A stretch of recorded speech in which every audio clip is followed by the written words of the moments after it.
Designers and Builders, where design meets construction. We explore groundbreaking trends and talk to the pros reshaping our spaces. For your dream home, workspace, or just great design inspiration, subscribe to Designers and Builders.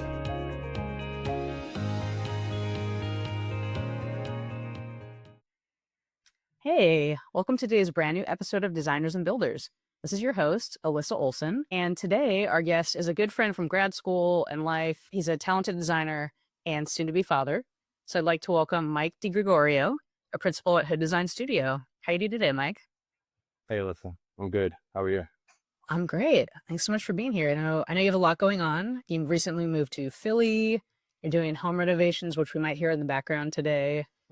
You're transitioning into fatherhood, so congrats on all of that, and really appreciate you taking the time. Of course.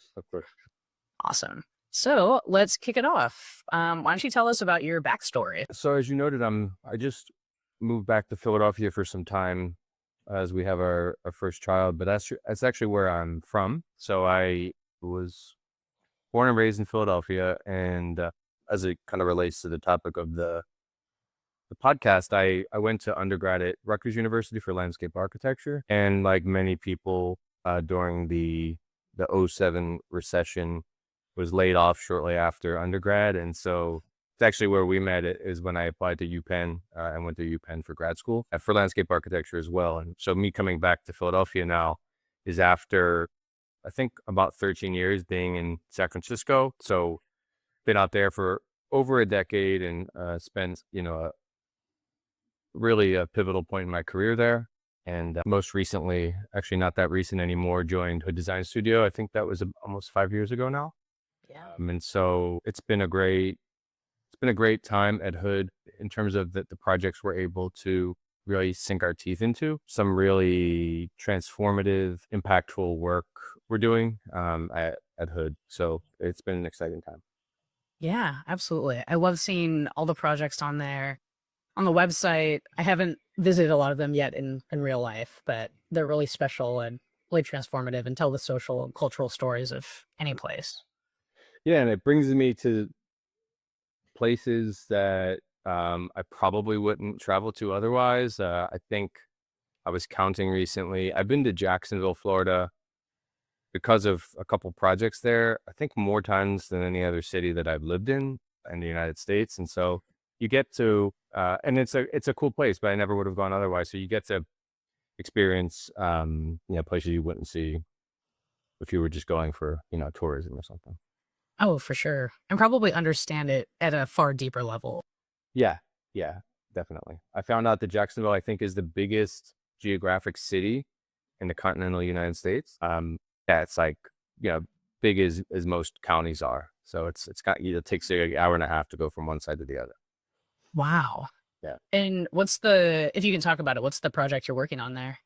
Oh yeah, we have one that recently completed, I think about a year ago, a little more than a year ago, and one that we're moving into construction documents on, and they're tied in one particular way, and that's the subject matter is a man named James Weldon Johnson, and the first one that was recently completed is called Lift Every Voice and Sing Park, and James Weldon Johnson, along with his brother, who was the musician, wrote that song and now is recognized as the Black National Anthem. The park that was recently completed, Lift Every Voice and Sing Park, was actually built at the site of their old home. And so it's now a city block, and one of those parcels was their home. And so there's a performance area as part of this park that we call it the Lifted Lawn, a small stage, some gardens, and a plaza.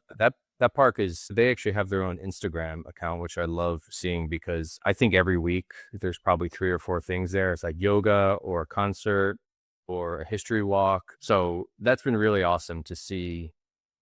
We as landscape architects, we like do the first step and we don't know how it's going to be received, if people are going to use it or just go by it. And so that's been the coolest thing that frankly we have no hand in. I mean, we created a beautiful place for them to be in, but you need to have the willpower to do it. So people have really taken that up as their own space, which has been pretty phenomenal. And then the second one is a existing park in front of City Hall that they actually a few years ago renamed James Weldon Johnson Park. So the connection there, of course, being him. And we're working on a full renovation of that park. And that was like after, I mean, we must have had hundreds of respondents to like a half dozen in-person community meetings. Um, and we created 16 different designs that we hybridize to end up where we are today. And so, yeah, two really exciting projects in Jacksonville. Wow, that's incredible. Would you say in the hood design process, which also my boss used to work there, we joke that the website is his portfolio. And at this point that might become the truth for you as well. Yeah. But just seeing the incredible depths of the design process and spanning landscape, art, deep research, history, all of these things, would you say that's typical in the design process? Just iterating, strongly iterating to come up with the best possible outcome? Yeah. And I've adopted it, but it really started with Walter Hood, as his own process that he's cultivated, I think, both as an academic and a practitioner. And it's pretty unique, I think, to our studio that we create like early on in the process, particular concept base, so many different iterations is something that, we often have to scale it back depending on the client, so as to not overwhelm them. But for us, it's a way to get to something that we haven't done before. So, by choice, 90% of our work doesn't look like the last one. There might be a small element that we really like that we actually want to improve on, that we might bring in a bench or something. But by and large, we're seeing how we can create something very specific to that place. And so there's no element of copy paste. Uh, and it's inventing something each time. And it's tiring. The one thing I have liked about joining here, not at being a super young person, is, you get to a point of your career that you kind of know how to go through the motions and do things, and you're proficient at most things. So it's been, like I said, tiring, but I think really enriching to spend time working on the projects we have here, because I get to flex, not even flex another muscle. I get to train another muscle that was pretty weak leading up to this. So that's been a really interesting thing that I don't think I fully anticipated. Yeah, I could see that. And I think that's something that really stands out about the work from Hood Design Studio. Is just every project is so different and specific. And, one thing that comes up a lot is talking about trends in the industry. And honestly, it's not even a question for you all because everything is so specific and custom and rethinking materiality and telling beautiful stories through it. Yeah, and I think even like the trend stuff, we work with some of the typical like off the shelf manufacturers on things, but we're able to not even fully customize, but adapt things that it takes effort, but not as much as you might initially think to adapt something that might be off the shelf to then make it feel special to the story of that place or the people. So I think that's another opportunity where it's not like you have to reinvent your whole process to start to think that way. Right. Yeah. Use kind of the typical tools and resources, but think about them in different ways. Right. Like we have this, I would say the only element I can think of that we've reused in projects, a few over the years, was first designed for the DeYoung Museum, and I think we call it the drape bench. It's like an Ipe slab bench, and it just has a series of custom metal frames. I think three over the length of 8 foot. But you really are reading the Ipe drape over it. So we've adapted that in a couple different projects, and actually, this one in Jacksonville, we had a local manufacturer like down the street make the benches for us. And as it happens, his materiality or means and methods was a little bit different from what happened before. So that bench is then slightly transformed again to the particulars of that project, which I think Mm. is the cool thing about taking an idea and continuing to refine it. Yeah. I mean, you might as well keep iterating and learn from the last one, but make it not necessarily better, but just change it. Yeah. And that's something that's struck me a lot recently is in like architectural and any of the built environment stuff. I think we always expect like when it gets built, it's going to all work. But like when they release the whatever iPhone we're on, it doesn't work. They send out another like update to it. We don't have that ability. So it's kind of like a grand experiment. But there's some things we know, like, a soil profile or a paving profile. It's kind of test, tried and true, but it doesn't always work. And especially if you want to try things differently, you have to accept that sometimes there might be some level of failure. It's something that you never want to fully talk about, but it's true. And I think you have to have a client that's interested in taking risks, measured risks. We're not going to try to hurt people as they're walking through a landscape, but measured risks, and think about how it might help the project in the long run, even though they're taking on this risk. Yeah, I like that. Measured risks. It's strategic in a way. Yeah, I'd But have to say that as a licensed landscape architect. yes, the health, safety, and welfare is real. Yes, exactly. So, in terms of clientele, obviously Walter and the studio are very well known. I'm sure it's not challenging to get clients or have repeat clients, but do you feel that there's always a baseline of trust and that you're trusted as designers to do what you do? No, Okay. I think it really does depend on the client group and the project, just in like their internal politics and how they operate. Some trust us more or less, and maybe it's not always trust. Like some just like have less parameters or a wish list of things, and so it's more open-ended. Every once in a while, you have ones that have no parameters and they trust us, which is like, the dream. We're working on a project right now in the neighborhood of Overtown in Miami, with the Overtown CRA, Community Reinvestment Authority. And they want an open space, but outside of that, they've really entrusted us to dream up whatever we could to make this a special place. And that is not the rule. That it doesn't happen all the time, but when it does, it's pretty awesome. They still have realities of the projects that we work with them on, but yeah, I think early on in process, we do test the waters a bit and see how far we want to push some things. And so understanding that, we might not go like full tilt, on pushing the envelope, depending on how the feedback we get from those clients. Yeah. So, how would you approach pushing the envelope? Like, do you have different strategies for that? Yeah, a couple things. We rely a lot on narrative and research to start. And so Walter always says, like, in teaching, he never likes to give a crit or feedback when like a student would start with, I did this because I liked it.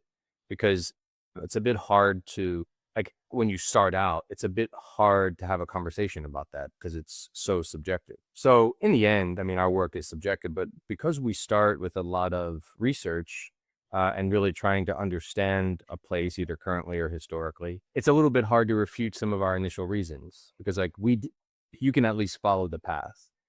We designed this because it reflects these three aspects of this community. So I think that's a way to get a little buy-in early on and kind of take people's temperature, gain their trust again to maybe take some more risks further down the road. Yeah. It's also interesting because, obviously the narrative, I've seen Walter's website so many times, but in preparing to talk to you, I was like, oh, I should just do a little refresher. And it says all those things and bringing the social history and the ties to a site and all this latent information. But it's interesting that it's embedded in your process. It's not just a thing you say, it truly is a part of that. Yeah, and I think only half the time do we share it. Sometimes it's just some internal inspiration for us to work through a process. Like this project that we started out talking about, Lift Every Voice and Sing Park. Actually, I should find the Instagram account and send it to you because they have all these awesome drone shots, and you can see what I'm going to tell you is the paving pattern is the Sanborn map of that block. So I would say in most cases you would never see that. These particular community groups have awesome drone shots, so you see it a lot. But that is something that you don't always have to tell people everything, and it can sometimes just be for you in designing it. And you can talk about create this beautiful paving pattern, a mix of different paver types, tones, whatever, however you want to pitch that. You don't always have to share it all, and that can just be part of your own process. And so I think that's something for us too, is like how we frame things, what we do and don't say. We're not like trying to like subliminally mix in like expletives or something, but it's just like, some things just don't always have to be said. Yeah. I'll also be curious moving forward in the future if that becomes part of a future narrative. Like, oh, for example, in this project, we did this thing and because you have all of that representation of that space. Yeah. Yeah. And I think the thing we've always found interesting is like if we don't, which we'd prefer not to have like a interpretive panel in front of everything. Project that recently opened, I think it was about a year ago in Charleston that we worked on, the International African American Museum. There's a big reflecting fountain on the water side of the museum. And it's interesting to hear people like just passersby interpret what they think it is. Because in the paving of that fountain is actually the figures of slaves that was from a lithograph of the Brooks ship that brought slaves through the transatlantic, and they laid out how many slaves they could fit in a ship. So the paving pattern is those figures, but seeing how people interpret that, again, without having someone telling them, is also, I think, a beautiful aspect of it, where, like you said, we had an inspiration as one thing, but who knows how people might co-opt that or see that differently, which I think is a pretty awesome part of working through an idea and how it comes to fruition. Yeah, for sure. It's funny. That's one of the places that's top of my list that I'd love to go see and just explore the narrative, the details, see how it all came together. Yeah, And it's interesting because it's an ephemeral fountain, right? Like the water level kind of differs. that's right. Yeah. I can't remember the cycles throughout the day, but yeah, it kind of, as the water receive, when the water, and it's because it's a reflecting fountain, it's a really thin sheet of water, but once that reflection hits, you don't see the figures underneath of it. So it's only when that recedes that you see them. It actually creates puddles because it's an imprint of those figures in each of the pavers. So yeah, it could be a pretty ghoulish thing. It's really striking, but it's meant to be powerful. I mean, that's the intent. Yeah. I mean, talk about the power of reflection. Right. So that location of the museum, it was moved through early on in the design process. It was set further back into the city originally, and they did some archaeology and found that that exact place is where Gadsden's Wharf was, which is where slaves actually came in to Charleston. And I think they estimate that somewhere near half of the African diaspora in the U.S. landed there. So that's actually the spot. I mean, they excavated a warehouse where they used to hold the slaves, like right to the right of the building. So yeah, it's a particularly powerful fountain when you understand that. Wow. Is that something that is explicitly said somewhere in the museum, or is that part of the museum experience? Yeah, I think it is. To be frank, I actually didn't work on that project, so I don't know all the details of that. But I know that there are implicit elements within the landscape that Hood designed that reference some of that. So where that warehouse was, we just had these series of dark granite walls, and I think it's two or three figures that were designed by Walter. They're white precast concrete figures of slaves kneeling down. So it's kind of an implicit reminder of the fact that that warehouse was right below the earth there. But in terms of like the more on the nose panels, I'm not sure if there's any place that explains that. Yeah. So that's also incredible that Walter designed those sculptures because I know he is also an artist and does that. Is that something for him or for others in the firm that your own art? I mean, in looking at the work, most elements are artful, but is that something that you always try to do on a project is just incorporate all these different parts and pieces that have deeper meaning? Yeah, I think it happens in two ways. The one is Walter gets hired as the artist on a project, and that's our role, is to actually work through the art concept and then the design and fabrication of it. Other times we actually are hired to do both on a project. So International African American Museum, that was the case, like with those figures. We just finished another project in Charlotte, North Carolina, where we were also hired to do the I think it was a 4,000 square foot plaza, and then a suspended sculpture over it. So we were hired to do both. So sometimes it's just the art, sometimes it's both. And other times it's actually just taking cues from stuff we've done on other art projects and integrating them into the kind of more typical A&E landscape projects, because you can use the art projects to test things more than you can with things where there's a lot of code that mandate what has to happen. So, we can test a weird detail on something or sculpture that might make its way into a fence design later on in a more typical landscape project. So I think there's a lot of different ways that it can influence the project, even if there's not a direct commission for a piece of sculpture. Got it. Yeah, because you're constantly learning about all these things, so you can kind of recycle some of the parts and pieces or couple of shoes here and there. Yeah, and I think it was what we were saying earlier, is like you start with that idea, and then you iterate on it over a series of years, and it can make its way into different projects in different ways. There's a couple different installations that we've done over the years. One was at Grinnell College. It was a fence design. Another was for a couple different art installations. One with the Chicago, where Walter, and I think this goes back to years ago, he was doing some art residency somewhere, and they had the native like palmetto palms, where like the trunks kind of like do this, all the old fronds when they dry. Mhm. So that kind of like 3-part spike thing started to influence a fence design and then a sculpture.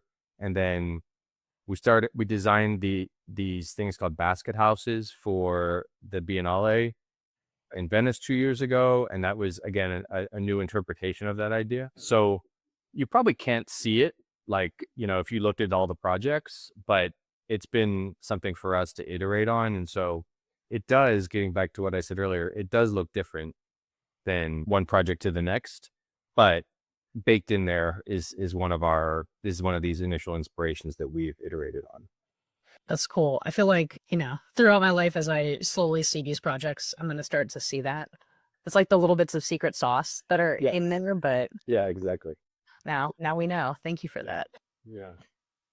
So it sounds like you have projects all over right now. Where else are your other projects? What are Yeah. who are working on?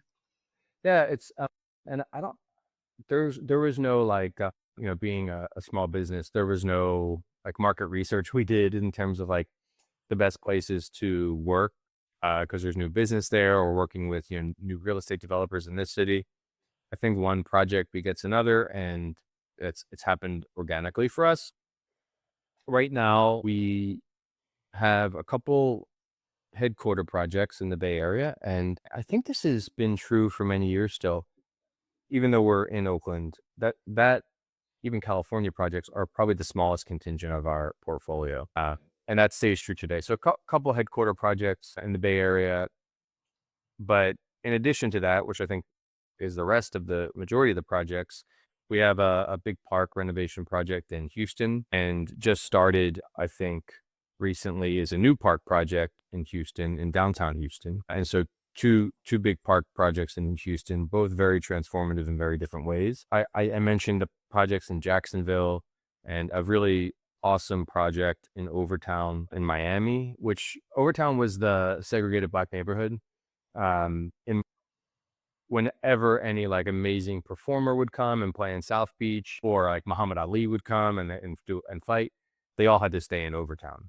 And so there's a pretty awesome heritage of rich history in Overtown that this our client, the Overtown CRA, is working to kind of revitalize the community there. And then I mentioned we just finished a project in Charleston and in Charlotte. So I think the East Coast, there's just a lot of projects for us, because I'd probably end it by saying, we're working on a really big renovation at the Lincoln Center in Manhattan. So Damrosch Park, abuts the Lincoln Center. And so it's a renovation of that whole park. Today, it's just a big bandshell, big paved area. And so it's a pretty significant renovation of that space. And we just started, I think it was just announced, a new headquarters for the Kresge Foundation in Detroit with Diller, Scafidio, and Renfro. So yeah, definitely more on the East Coast. And I don't know if that's just because of population density or, Walter may have gotten a project there years ago and then it continues to grow from there. Yeah, that makes a lot of sense. And we were trying for some time, and just because work got busy, took a break from it. I think this was one targeted thing we did try, is find more work in Europe. We were working on a project in London about a year ago called the Barbican Center. And the reason why from there we wanted to find more work in Europe is we found that a lot of being like a studio interested in ideas and design and, things that we often want to talk about. In the US, it often gets diluted by conversations of code and things that have to happen on a project, but seem to kind of be mutually exclusive. Like you can't talk about both, right? If you have something that's like, going to check all the boxes from cost and code and everything else, it can also be good design. And so often those other conversations of the realities of the project seem to win. And what we found on working on this project at the Barbican is it seemed to be like an energy and interest in talking about those sorts of things, design and ideas.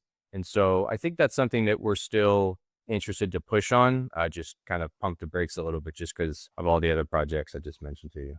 Yeah, for sure. I know it's hard to balance. You can only do so much with your time, right? Yeah. And I think as much as I think actually marketing does help, I don't think anyone would argue to say that like the best marketing, it's slower, but the best marketing and the most genuine is like having a built project. So it does make sense to seem to focus your efforts to get the best outcome, of a project that's built, and let that speak for itself. It's always hard because they take, as you know, like so long. And it's like, do I have to wait like 10 years then for my marketing strategy to kick in? But I think it is a long game in that way. It is, yeah. That's something I've been thinking about a lot lately. Is what's really inspiring about the work coming from Hood is that it's such a vast portfolio of things, experimental or not, but it's all built and it's being experienced by people. But it takes a decade to build that, and so kind of like how you stay ahead of that, but how do you also build that kind of trust or opportunities for yourself in the meantime to keep trying new things? Yeah. Yeah, I think I don't know what the answer is. If someone knows, they should tell me to like keep your eye on the prize for something that takes that long. It's hard. It takes perseverance. I think the one I was mentioning, we just finished a project I think it was in June. Yeah, it was in June because in Charlotte, North Carolina, because this plaza, it's at the crossroads. The roads are Trade and Tryon. It's the center point of the city. And it's one of the four corners of that crossroads. And the city wanted to rename the plaza. Well, they called it a park. It's a plaza after Hugh McCall. And you probably don't know who he is. I never knew who he was. If you're from Charlotte, you do know who he is. Charlotte is like known as a banking city, and he was the former CEO of Bank of America. And so he's like revered in Charlotte because in addition to like bolstering the city's economy, he was a pretty substantial city builder. Anyway, he turned 90 in this past June. I think it was June 18th or something. And so we had 1 year to design and build the project, which was like a little bit frightening because we also had to have this 8,000-pound suspended sculpture fabricated and installed, in addition to having the plaza complete, and I had a water feature in it too. So that was a unique thing. It was very stressful, but it's like all projects are stressful. And so I'd rather compress the stress if I can. Yeah. And instead of having 10 years of stress, you only have like 9 months by the time it's fits in. So that was pretty awesome. And I think it's the fastest we've ever had a project done. And this is one of these projects where we designed a landscape, and Walter designed this sculpture, and we pitched it as they work in tandem. They are together, the art. We have a local landscape architect execute the landscape architectural design and get it stamped, which we often do in projects where we're not licensed, or just because even if we can get a license doesn't mean we know everything about the realities of building in that place. So that's often a mechanism we use. They were really, really helpful in doing that. But yeah, it was a year. We designed this tensegrity suspended sculpture that is now suspended by 3 columns over an elliptical water mirror. And it's called The Nest. Charlotte is referred to as the Hornet's Nest, the rebellion from the Revolutionary War. So it's a riff on that idea of, I didn't know why they were called the Charlotte Hornets, the basketball team, ever, until I started. That's the reason. So again, things that I think people local to a place know, but when you come in and you learn about that stuff, you never thought to question before. I love that. There's always so much more to learn. Yeah, that is true. Also, a quick note on tensegrity. Did you know? So it's a Bucky Fuller term, as we know. I feel like in design, everyone knows about tensegrity. Did you know that it completely transformed the field of medicine and how the human body is understood? No, like from like So the cellular thing, or it's your fascia. So everyone knows about your skeletal system and your muscles, but your fascia is this whole other system in your body. And because of its tensegrity, helps your body maintain its form and function. otherwise we would like collapse. I think we'd collapse. Just be puddles of dew and not be able to do design work. Is fascia like a newer discovery, or is it just popular now for people to like refer to? Because now, like years ago, if I would go for a massage, they'd be like, "Oh yeah, you're tight. Your shoulder has like a knot in it." But now they're like, "Yeah, I'm loosening the fascia." When I'm like, "Did that just happen?" But it does not just happen. It's been around for a very long time. Okay, got it. And we didn't just start developing fascia after Bucky Fuller. Yeah, exactly. No, it's Western medicine being divided up is what it comes down to. Whole other topic, but yeah, Always learning new things. exactly. So in terms of something I've also been curious about in terms of learning new things. A couple years ago at an ASLA conference, you had mentioned becoming an intrapreneur at Hood Design. So can you tell us more about that? How's that going? It is constantly evolving. I actually joined Hood because I was just missing working on design more directly. Because at the time, for a few years, I was working for the city of San Francisco as a project manager for capital improvement projects, which was actually pretty awesome. And you really get to see, the whole reason why I wanted to do it was you get to see the other side of the coin, which is designers you don't see of like if you think it's long as a landscape architect, imagine like being the ones funding it and seeing it through. They're probably working on it 5 years before they even contact you, and then they have to deal with it after it's done. And so also from kind of a governmental side, just seeing that process, and the owner side was really, I really enjoyed that, but I did miss working more directly on design. It was also during, COVID, where everyone rethought their whole life, that I happened to see Alma, who is my boss at Hood as well, who I worked with at AFAM years ago, and just happened, I think I saw her at a review at UC Berkeley, and asked her, how are you doing? You need any help? And she's like, actually, we're incredibly busy, and we do. Lucky for me, I had already known Alma from years and years before. I had taught with Walter. And I've also taught with Paul Peters, the other principal there. And I think you would probably agree, like one of the hardest things in joining a new office is just knowing if you're going to like the people, or, just get along with them. And you don't always need to see eye to eye, but, like them. And I think fortunately I did. And so I already kind of had the test drive before I even joined, because I knew these people that I was going to be working with. So that was, I think, really fortunate. What was I answering? Intrapreneur. Yes. So what is intrapreneur? I didn't know what this was. We have a business consultant that we work with from time to time, and he told me that he thinks I'm an entrepreneur. So I looked it up. And I think the thing that's been really cool about when I joined Hood is because we've grown so quickly, that there's been a lot of, I thought I was joining to really help through the projects. And there was, Alma did talk to me about, there's still a lot of work to do from the business side, but we didn't get into it that much. I kind of just jumped in, but there is just a lot in the day-to-day of a office that I enjoy. I think that's partly why I like working as a project manager of the administration side, but also just like the growth or not growth side, like those kind of more strategic questions of managing a practice that I have, again, didn't anticipate, but found out I really enjoy doing. I think the key difference of the intrapreneur is, I don't know what, organizational psychologists would say, but I will say, maybe you don't have the courage to start your own practice. um, but you enjoy working within kind of a current context, and making it better. And so maybe I don't have the courage. I also would say, maybe to make myself feel better, that I do think I like applaud anyone now that does start their own office. I mean, I'll never know, but I can guess. It must be so much harder than it was 30 years ago. And I'm only saying that, basing it off of, and I would guess that people that like my boss would say, no, it's still really hard. I'm sure it was really hard then, but just like the amount of things we're asked to do now as a practice that we weren't, even when I started my career, it's like exponentially more. Like as a landscape architect, you have to know all about plants, paving profiles, code.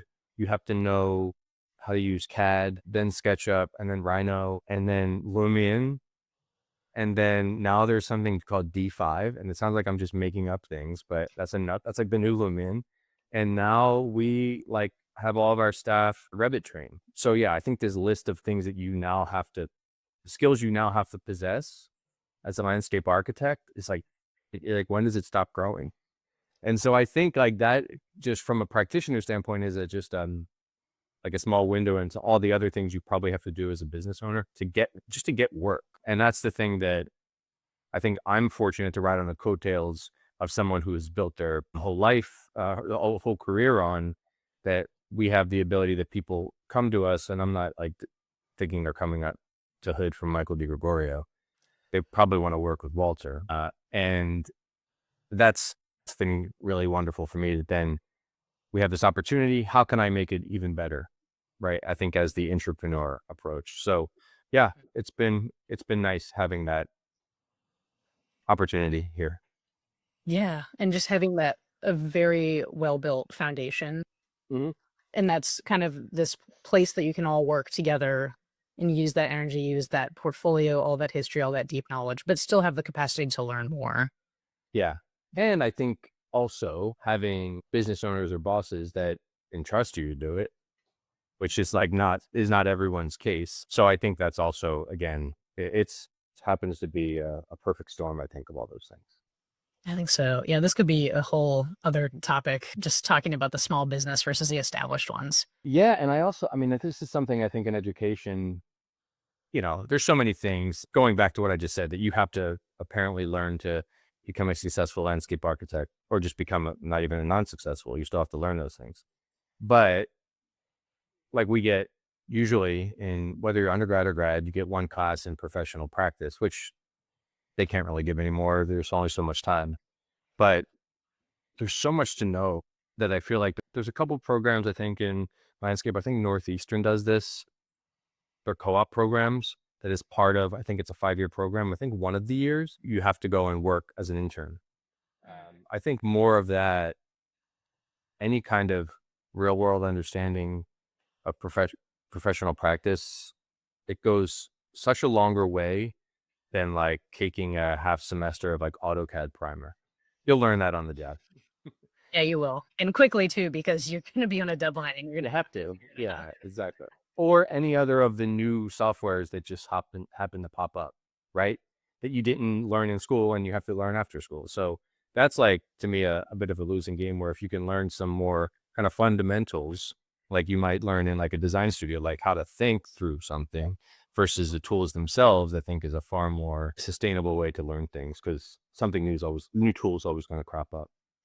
They are. And so is a new version of Revit. I have 7 on my computer and I have no space for my actual project files. Yeah. I mean, I think this idea of like us being generalists, we should question a bit, because if you think back to, again, when probably we were starting our careers, not even that long ago, we were expected to do less. And if we think back even further in the past, there was draftspeople that like, they could draw this thing in a measured way far better than I can. So like, I think your expectation of what you were doing as an architect or a landscape architect was probably far different 50 years ago than it was 20 than it is today. But to that point, we just hired a BIM manager for our 18-person office. He will be able, people in our office still need to know how to use that tool, but he's like an expert in it. And if we expect all of our staff to be an expert in that, then there's a bunch of other things they're not good at. And so I think the idea that we don't have to know everything that well, and we can be good at a smaller set of things. I think that focus is really, really important. On our Slack channel, you can message yourself, and I pinned a message to myself about 6 months ago that I look at a lot because it's pinned at the top of my chat. It says, "Do less, do better." And I think I fall into that trap of always wanting to do more. I fail at it a lot, but I think it's a good reminder to do less and do better. Yeah, I like that. Mm. All right, a lot of lessons learned from you today, Mike. Really appreciate it.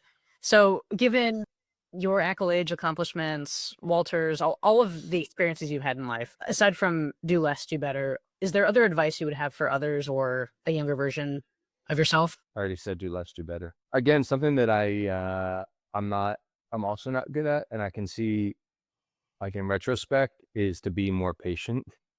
Like in the moment, things go by really quickly. And actually, the older you get, they go by even more quickly. But you still have a long career. And in one given project, you're not going to learn everything. So I think maybe combining that idea of just being more patient, which I'm saying to myself, and doing less things, having focus to work on things is, I think if someone kept on reminding me of that more, it probably would have helped me out along the way. And I think another thing that it's kind of in line with this do less, do better, is a recent obsession I have of like how fast our time goes away from all this other chatter in like your workday. Yeah. And so, I think I saw this statistic. The average like white collar American worker has something like 7 seconds of focus before it's like interrupted by some other ping, on some other Outlook or Slack or something. Whether it's 7 seconds or 7 minutes is still like not enough time to like think about anything. So I've been reading a lot about from this one author named Cal Newport about his idea of deep work. And again, that's like a constant evolution, but we are endlessly distracted, and sometimes you should just like turn off all of your messaging and email applications for 3 hours. And if you don't get back to your client within 3 hours, it's okay, because I think the work you're doing for them will be better because of it. So I think that's something that that's probably the one thing that I am trying to be as mindful as I can in the last couple of years, is having focus to get things done, not to get more things done, to get things done in a better way, in a more high quality way. So that's one, that would be the one thing. How do we get more deep work out of our day? Yeah, that makes a lot of sense. It's funny, I have little post-its to myself, and one of them is focus pocus. Yes. I think I need to pin that one to my chat. Okay. I'll mail you a post-it. Yeah. Physical copy, less virtual distractions. Yes, exactly. Yeah, I guess so that was another question I had too, is do you think like focus, distraction, like what are other kind of everyday things that are struggles or you find lacking, or like what would help you in your project capacity or design capacity? Like what are things that you feel are missing or could be revised? I think maybe all these things are a bit tied together now as I'm thinking out loud. People, when you go to school for any like landscape architecture, any related field, people all have different reasons. I was really interested in like the design of things, like how this plaza works, why the paving is this way, why does the bench look like that, what is it carved out of? That to me is design. And so when I say design, I'm thinking about that. You could say design is also like figuring out the slope of a ramp and how the handrail works, but it's like an interest in like how things come together, the problem it solves, and how it looks. And I think it could be based on all these distractions, all the other things we have to figure out. But I think something that I could have more of that would help me in my day-to-day is people being, I thought that's why everyone went to school and got into this, but having more people interested in figuring out those aspects of like designing things and like really getting into the interest in the detail of those, that would be, if there was more of that. And I think it could be a function of all the other stuff, all the other realities and things we're asked to do. If there was more of that, I think it would result in places that don't all look like Pinterest by design. Like you could be in Copenhagen or in LA, and you shouldn't see something that looks the same. And historically you didn't, but now you do. Everything's globalized. And I think if we had the ability, and I don't know how to solve that, to think more about those things, I think we would have public, open spaces that looked more like they should to be in that place. And so the ability for people to think more about those things, to care more about those things, I think is something I wish I could have more of. Huh. And I'm, again, reminding myself, because it's so easy to get distracted by all the other things that we're like either legally required to do, or our client is asking us to do, or we have to email the people. But like I said, people get probably into this for different reasons. That was my reason for being interested in landscape architecture. And I find like it's hard to get the focus on that these days. Yeah. It goes back to the eyes on the prize, right? I mean, Yeah. Something I had learned during academia before fully transitioning to the professional field was that you have to set your expectation that maybe 15% of the process is design. I think nowadays it's compressed. It's maybe 1 to 5%. And I think that's part of what, my colleagues and I have been trying to do too, is how do you make more space for good design? Because that's what will last and impact people the most. Yeah. And it can happen design can happen in later phases. So I'm not just saying it's like a concept phase thing. Yeah. It's actually, it often does happen in like CA phase, construction administration phase. Oh, yeah. But you could default, and if you're like at the end of a project, oh crap, there's a bust in grading. I'm using this because this is a project we're working on right now. We realize there's a bust in grading and what we developed, and we have to fix it. In having this constraint, we could say, let's just do it. Like they're like, we need to finish this quickly. Let's just do the quickest thing that it'll get done. It'll be a ramp. It's just a ramp, and it'll be done. It's never just a ramp. But like that challenge, that presents a new challenge to think creatively about that. And the thing that we're going to end up with is actually better than what we had before. But you do need to either spend more time, or not even time, just thought or energy into developing it, instead of defaulting to let's just get it done. Sometimes that extra 1 or 2 hours, I think, will, again, hard to say in the midst of it, it will pay off. Yeah. You're transforming constraints into opportunities and transforming spaces through that as well. Right. Yeah. Yeah. Incredible. Awesome. Well, I feel so inspired, Mike. It's not only good to catch up, but good for you to share all of your insights. So thank you for that. Thank you. I appreciate it. Yeah. How can people best connect with you? Where do we find you? You can email me at michael@hooddesignstudio.com. That's probably the easiest. I'm on LinkedIn, but I think if you're curious to talk about anything, send me an email. I'll be happy to catch up with anyone. Okay. Sounds great. And I hope everyone also checks out Who Design's website.